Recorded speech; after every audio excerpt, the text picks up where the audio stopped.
असं आहे, यावर्षी भात शेतीचं जे नुकसान झालं हे प्रचंड प्रमाणामध्ये नुकसान झालं. पावसाचं नियंत्रण बिघडलं. मग आपण शासनाकडे मागणी केली की बायचे पंचनामे करा. 5 महिने शेतकरी शेतात काम करतो आणि त्याचं जे वर्षाचं साधन त्याच्यामध्ये निघतं ते प्रचंड नुकसान झाल्यामुळे तो आता अडचणीत आलेला आहे. शासनाने त्याचे पंचनामे केले, गावोगावी गेले, सगळं झालं. आता ती शोबाजी झाली.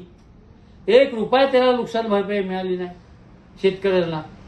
आता हे संकट आलं ते आहे, त्याचं नुकसान भरपाई मिळाली नाही, ती नाही. आता दुसरं संकट आलं परत.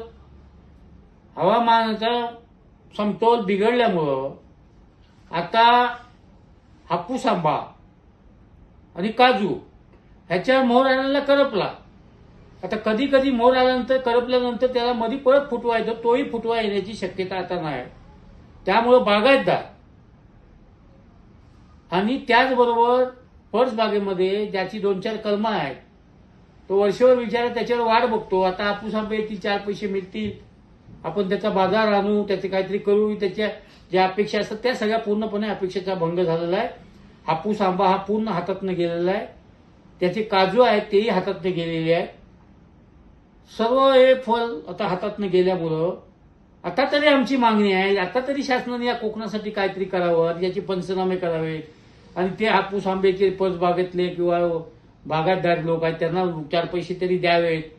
कृषी विभागाला त्याचे पंचनामे करण्याचे आदेश द्यावेत. त्याचे पंचनामे झाले पाहिजेत, त्यांना 2 पैसे मिळाले पाहिजेत.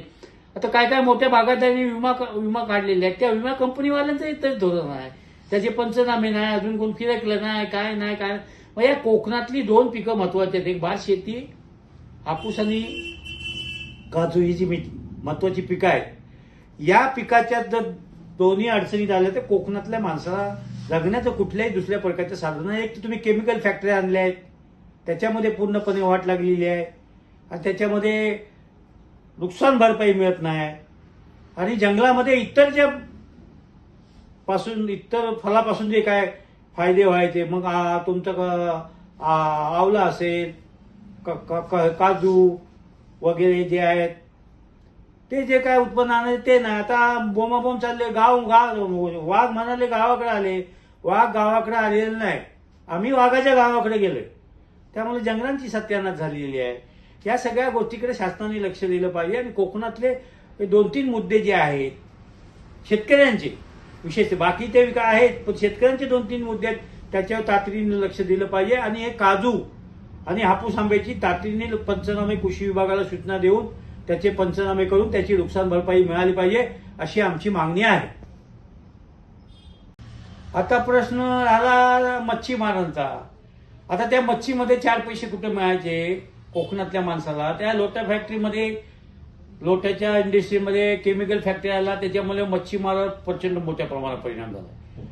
समुद्रातली मच्छी नाहीशी व्हायला लागलेली आहे, मच्छी कमी व्हायला लागलेली आहे. हे सगळं आता उत्पन्न करायचं काय?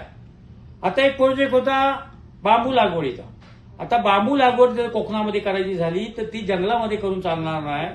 जंगलामध्ये जंगलातलीच झाडं असली पाहिजेत, नाहीतर मग वाघ बिबटे उद्या जातील कुठं?